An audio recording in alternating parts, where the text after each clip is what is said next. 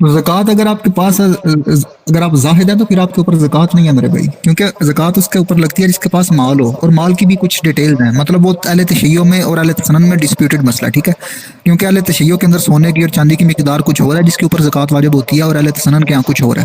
اسی طرح مال کی مدت اور اس کی کوانٹٹی، یہ اہل تشیع اور اہل سنن دونوں کے یہاں ڈسپیوٹڈ مسئلہ ہے، اس کے اوپر میں علیحدہ سے آپ کے ساتھ سیشن کر لوں گا، ٹھیک ہے۔